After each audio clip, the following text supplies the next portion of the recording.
2014 के Indian general elections में कांग्रेस के 2 टर्म गवर्नमेंट फॉर्म करने के बाद बीजेपी को मेजॉरिटी मिली 282 सीट्स की अपने एनडीए अलायंस के साथ। पर बीजेपी के जीतने के बाद इंडिया में हेट स्पीच के केसेस बहुत ज्यादा बढ़ने लगे। एनसीआरबी के डेटा के हिसाब से 2014 से लेकर 2020 के बीच में हेट स्पीच केसेस में 500% का इंक्रीज आया है। इन हेट स्पीचेस के डिटेल्स और इन हेट स्पीचेस में बीजेपी का क्या कंट्रीब्यूशन रहा है ये हम देखेंगे इस वीडियो में। एनडीटीवी के एक एनालिसिस के हिसाब से हाई रैंकिंग पॉलिटिशियंस के हेट स्पीचेस के केसेस में 2014 के बाद 1100% का इंक्रीज आया है कंपेयर टू यूपीए 2। और इन हेट स्पीचेस में सबसे बड़ा योगदान किसका था? ऑफ कोर्स बीजेपी का। 297 हेट स्पीच बीजेपी के थे और कांग्रेस एक डिस्टेंट सेकंड था 10 इंस्टेंस के साथ। कर्नाटका की बीजेपी गवर्नमेंट ने तो हेट स्पीचेस ड्रॉप करवा दिए थे। इंडिया टुडे के एक आर्टिकल के हिसाब से तो योगी आदित्यनाथ जब चीफ मिनिस्टर बने तो उनकी गवर्नमेंट ने भी इलाहाबाद हाई कोर्ट को कहा कि वो प्रोसिक्यूट नहीं हो सकते 2007 के केस में। कुछ जगह तो ये केसेस इतने बढ़ गए कि सुप्रीम कोर्ट ने भी कहा क्या स्टेट इंपॉर्टेंट है, क्या स्टेट पावरलेस है, it does not act in time, why do we have a state at all if it is remaining silent? अब इन केसेस के डिटेल्स देखने के लिए हम अल जजीरा का एक वीडियो देखते हैं जिसमें गवर्नमेंट के साइड रखने के लिए भी कंचन गुप्ता हैं जो कि सीनियर एडवाइजर है ministry of information and broadcasting के।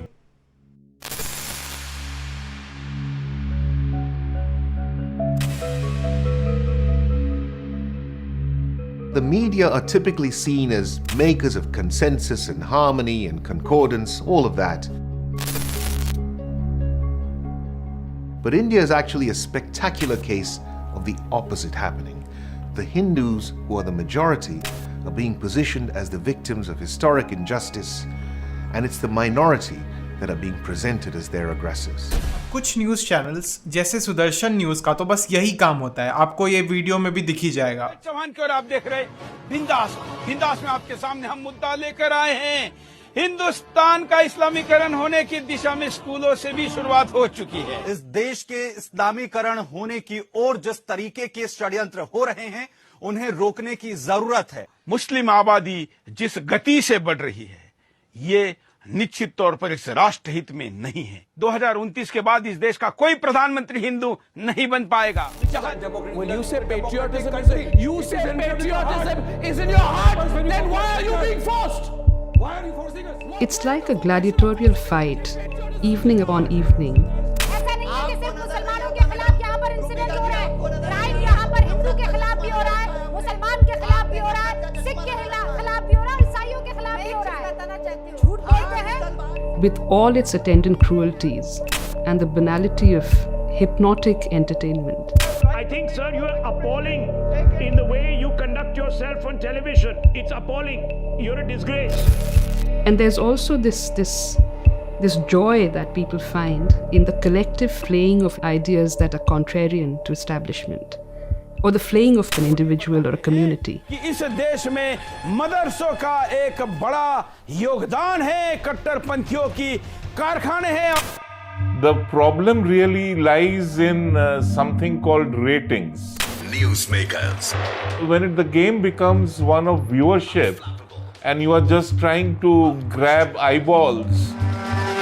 Until she walks in. Watch renowned journalist Navika Kumar. Anything goes.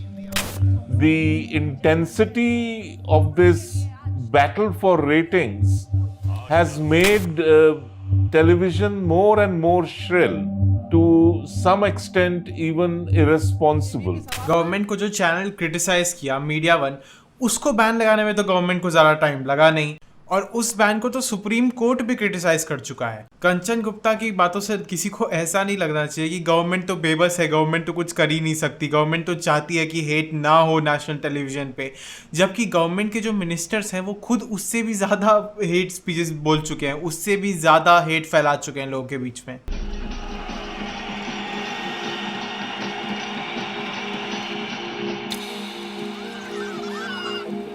To understand how India got here and how exceptional and dangerous a moment this is in its history, one has to go back in time.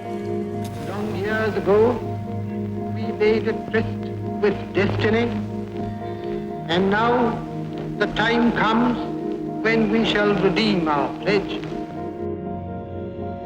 In 1947, after almost a century under British colonial rule in South Asia, the country won its independence. Out of the fires of partition, India forged a constitutional commitment to secularism and multiculturalism. Hindus were the majority, but all of India's citizens were to be treated equally under the law. Bit by bit, decade by decade, the BJP has sold more and more Hindus on the idea that their way of life is under siege, that Muslims pose a threat. कुछ BJP MLA जैसे कि बनवारी लाल, हरिभूषण ठाकुर जैसे लोग बोलते हैं कि Muslims का fertility rate बहुत ज़्यादा है, ये इंडिया पे कब्जा कर लेंगे, इंडिया में बस इन्हीं का पॉपुलेशन होगा।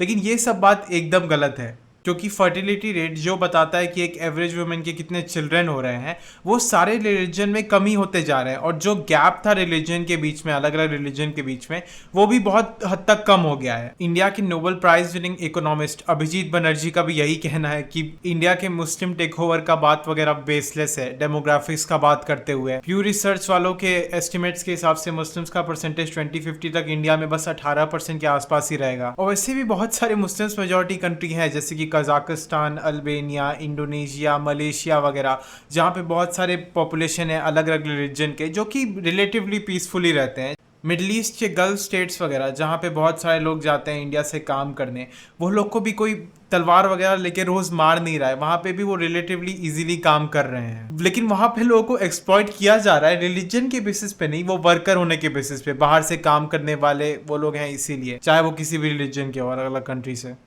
And the news media, which have been transformed and effectively weaponized, have been crucial to the messaging. The founding fathers of India had this vision of the nation which was quite different from Pakistan, a state defined by religion, and they wanted India to be a state for all its citizens. But I think somewhere along the line, secularism or even the idea of democracy, it didn't really percolate down to everyone in India, to a point that today these concepts perhaps only resonate with an elite. And the BJP and its Hindutva network have been pushing at this. वैसे ये बात सही नहीं है कि India में बस जो कॉलेज एजुकेटेड लोग हैं, जो अर्बन लोग हैं, बस वही लोग बाकी रिलीजन के लोगों को एक्सेप्ट करते हैं। जैसे कि इस प्यू रिसर्च के सर्वे से दिख ही रहा होगा कि बहुत सारे रूरल एरियाज़ के भी लोग हैं, बहुत सारे लेस देन कॉलेज एजुकेटेड के भी लोग हैं, जो बहुत सारे लोगों को अलग अलग रिलीजन से एक्सेप्ट करते हैं as a neighbour at least. This crisis of Hindu identity for a very long time. What's happened simultaneously is a remarkable shift in television news and the content that you see on the news today.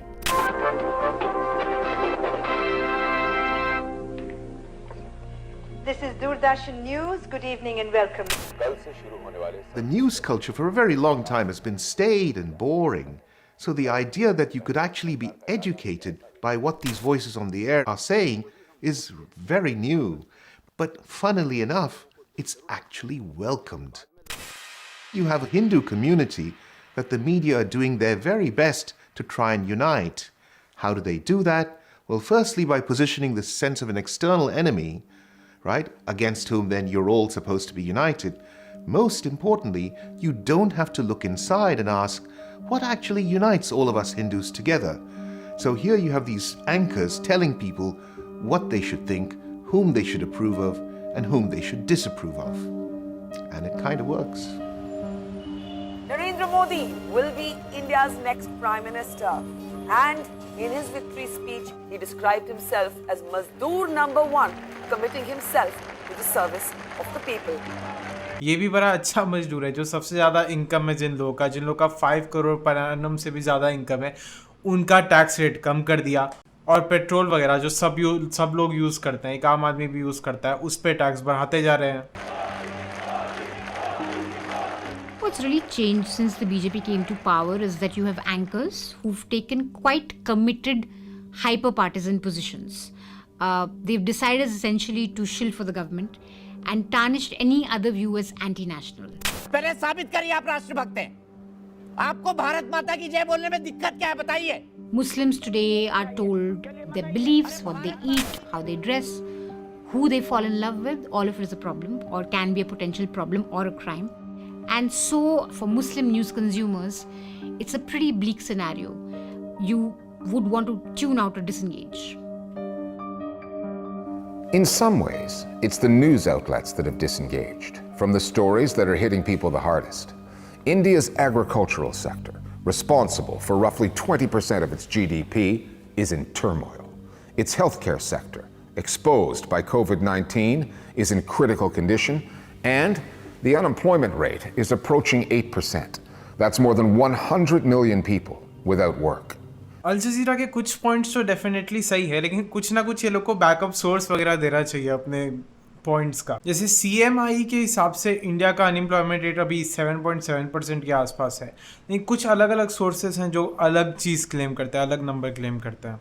Yet, when the online outlet News Laundry analyzed debates across 7 major news channels earlier this year, it found that the number of programs tackling economic problems were minimal. Communal issues, Hindu versus Muslim debates, controversies dominate the output. And certain terms get thrown in, like jihad, and then applied to whatever grievances Indians may have. There is this whole discourse of jihad, which loosely references the global war on terror. यहाँ पर एक बड़ा सवाल ये भी है कि क्या लव जिहाद के जरिए देश की सामाजिक संरचना को ध्वस्त करने की साजिश हो रही है? Love jihad references the taking of Hindu women, and this whole sense of honor, because every community's honor seems to rest in their women. वैसे इंडिया के जो मोस्ट पॉपुलेटेड स्टेट है उत्तर प्रदेश, उसमें जो योगी आदित्यनाथ के गवर्नमेंट ने 2021 के लगभग स्टार्टिंग में लव जिहाद का कोई लॉ पास किया था, उसमें 2022 के अंत में पहला कन्विक्शन देखने को मिला। तो आखिर लव जिहाद के जो लॉ है इनमें कन्विक्ट कितने हो रहे हैं? आप लोगों में से किसी को पता होगा कि यूपी के जो लव जिहाद का लॉ है उसमें कितने लोग कन्विक्ट हुए हैं? तो बताना कमेंट सेक्शन में। जिहाद या लैंड जिहाद का मुद्दा एक बार फिर से गर्मा गया है। उत्तराखंड की डेमोग्राफी बदलने की कोशिश की जा रही है। स्थानीय लोगों को ऐसा लग रहा है Land jihad sort of attacks the idea that Muslims should be buying land or Muslims should be building houses. एक स्टेट में बीजेपी लैंड जिहाद कर रही थी और दूसरे स्टेट में जो इलीगल रिलीजियस स्ट्रक्चर्स थे इंक्लूडिंग जो मॉस्क और मज़ार्स है उन सबको लीगलाइज कर दी कर्नाटका में। वैसे कुछ न्यूज़ मीडिया जैसे जी न्यूज़, उसका तो ओनर ही बीजेपी का MLA है। गौतम अडानी NDTV को ओन करता है। रिलायंस इंडस्ट्रीज जो मुकेश अंबानी के अंदर है वो न्यूज़ 18 की ओनर है। कुछ लोग इंक्लूडिंग कांग्रेस अडानी और अंबानी को लेकर बीजेपी को टारगेट करते रहती है और इन लोगों को क्लोज मानती है बीजेपी से। कुछ बिलियनर्स का लोगों पे इतना ज़्यादा इन्फ्लुएंस होना ये भी डेमोक्रेसी के लिए परफेक्ट तो है नहीं। और आपको ये वीडियो पसंद आया तो आप इस वीडियो को लाइक कर सकते हैं, चैनल पे सब्सक्राइब कर सकते हैं। मैं आपके लिए और डेली न्यूज़ वगैरह कवरेज लाते रहूँगा। और थैंक्स फॉर वॉचिंग अगर इतने अंत तक कोई देख भी आए तो।